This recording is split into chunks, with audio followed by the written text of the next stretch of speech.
Mexico says no to Trump's NAFTA immigration link. Could the Fresh Prince boost the UK's ailing economy? Oil prices hit their highest level in nearly 3.5 years, and Volkswagen Mexico announces Stefan Reich as new president.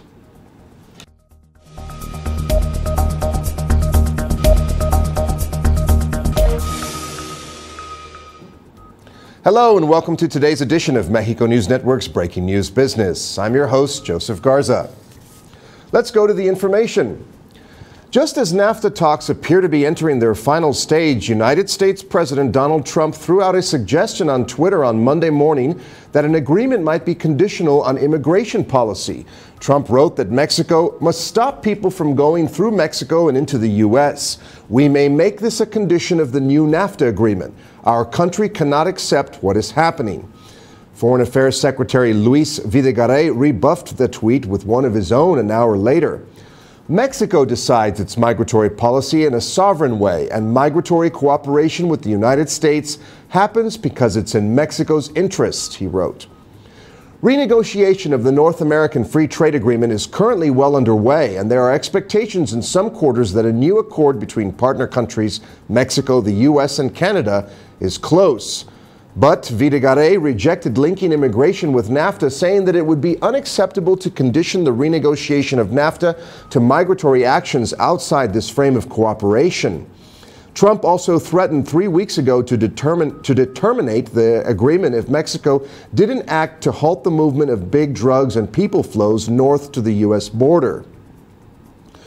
Moving on, consumer confidence in the UK has been dented in recent years as wages have failed to keep pace with inflation, leading to what economists call a squeeze on real incomes. Lower spending has seen several well-known retailers forced to close shops or even close down altogether. Could the arrival of a baby encourage a loosening of the purse straps? One firm is so confident it will that it's willing to put a number on it. Independent brand valuation and strategy consultancy Brand Finance estimates the new prince will add £50 million to the UK economy before he reaches his first birthday. Laura Tennyson, the company's managing director, says the royal family and any news about them are a massive boost. Following the births of Prince George and Princess Charlotte, Mothercare said it saw an increase in sales of its heritage newborn clothing collection. Brand Finance has compiled a list of items that will soar in demand: souvenirs, memorabilia, commemorative coins, food and drink, as well as increased sales in child-related products such as strollers and infant clothing. This flurry of royal activity should also continue to encourage tourism into the UK. Flights into the country, restaurant spending, and accommodation could all get a boost.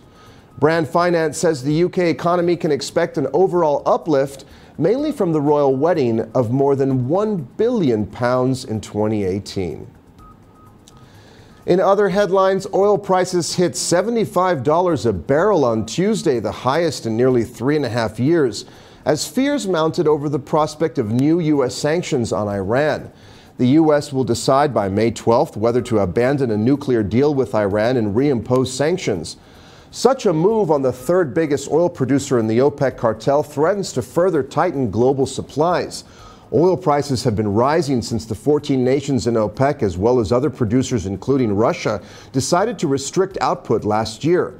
In November, they agreed to extend those cuts until the end of 2018. The U.S. president has said that unless European allies fix what he has called terrible flaws in the accord by May 12th, he will restore U.S. economic sanctions on Iran. The other nations that signed the deal, the UK, France, Germany, Russia, and China, all want to keep the agreement in place, which has halted Iran's nuclear program in return for most international sanctions being lifted. Restoring U.S. economic sanctions on Iran would be a severe blow to the pact. The OPEC production curbs have reduced stockpiles, but those cuts have been partially offset by a surge in U.S. oil output. Meanwhile, demand in Asia, the region that consumes the most oil, has hit a record high, prompting the opening of new refineries in China and Vietnam. In other news, Stefan Reich will be the new president of the Volkswagen Executive Board of Mexico, replacing Andreas Hinrichs, who completed his work cycle in the automotive company. Andreas Hinrichs was informed by the leadership of the Independent Trade Union of Workers of the Automotive Industry, Volkswagen, who recognized his support to the technical staff of the assembly plant based in Puebla. The union spokesman Mariano Bueno told the media that the German company announced a series of changes during the briefing held with workers on Monday, April 16th, as part of its annual contractual revisions. Currently, 12,000 unionized technicians work in the plant located in Puebla. The plant currently produces the Jetta 7, Golf, and Tiguan models.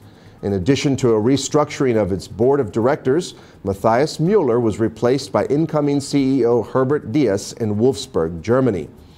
Within the Volkswagen Group, Reich has held different positions for the production and logistics areas of the Wolfsburg and Brunswick plants in Germany.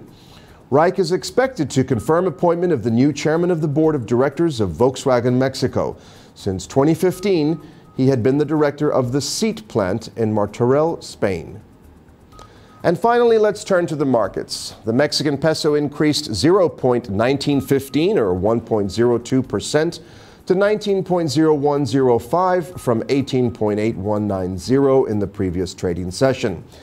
IPC Mexico decreased 395 points or 0.82% to 48,047 from 48,442 in the previous trading session. This was all for today. Thank you for staying with us. I'm Joseph Garza. Remember to follow us on Facebook, Twitter, and Google+, and log on to MexicoNewsNetwork.com for more information on Mexico and the world. Until next time.